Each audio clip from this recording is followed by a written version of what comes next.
আয়াত ৩৫।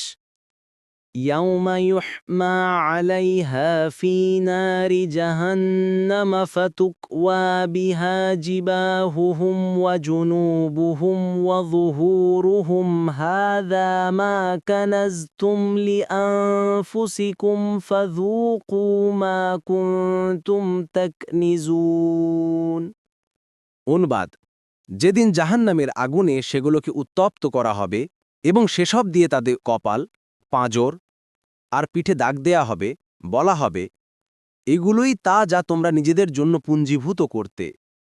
কাজেই তোমরা যা পুঞ্জীভূত করেছিলে তার স্বাদ ভোগ করো। তাফসির ১ নং ফুটনোটের বিবরণ। এ আয়াতে জমাকৃত স্বর্ণ ও রৌপ্যকে জাহান্নামের আগুনে উত্তপ্ত করে ললাট, পার্শ্ব ও পৃষ্ঠদেশ দগ্ধ করার যে কঠোর সাজার উল্লেখ রয়েছে তা থেকে প্রতীয়মান হয়ে যে তার এ সাজা তারই অর্জন করা, অর্থাৎ যে অর্থ সম্পদ অবৈধ পন্থায় জমা করা হয় কিংবা বৈধ পন্থায় জমা করলেও তার জাকাত আদায় করা না হয়, সে সম্পদই তার জন্য আযাবের কারণ হয়।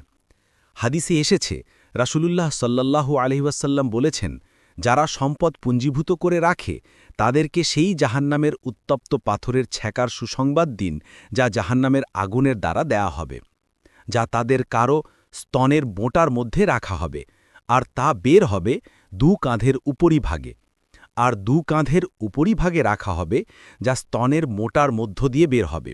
মুসলিম ৯৯২।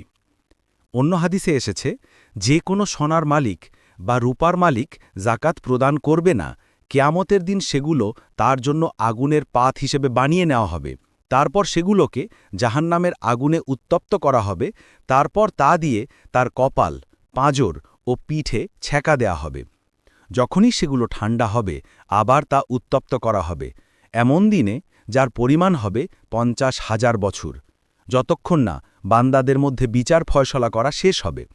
তারপর তার স্থান জান্নাত কিংবা জাহান্নাম সেটা দেখানো হবে। মুসলিম ৯৮৭। কোনো মুফাসসির বলেন, এই আয়াতে যে ললাট, পার্শ্ব ও পৃষ্ঠদেশ দগ্ধ করার উল্লেখ এজন্যে করা হয়েছে যে কৃপণ ব্যক্তি আল্লাহর রাহে খরচ করতে চায় না, তার কাছে যখন কোনো ভিক্ষুক কিছু চায় কিংবা জাকাত তলব করে তখন সে প্রথমে ভ্রুকুঞ্চন করে, তারপর পাশ কাটিয়ে তাকে এড়িয়ে যেতে চায়। এতেও সে ক্ষান্ত না হলে তাকে পৃষ্ঠ দেখিয়ে চলে যায়।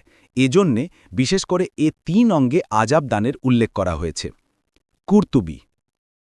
পরবর্তী তাফসিরে যেতে ভিডিওটি শেষ হওয়ার পূর্বেই এই বক্সে ক্লিক করুন।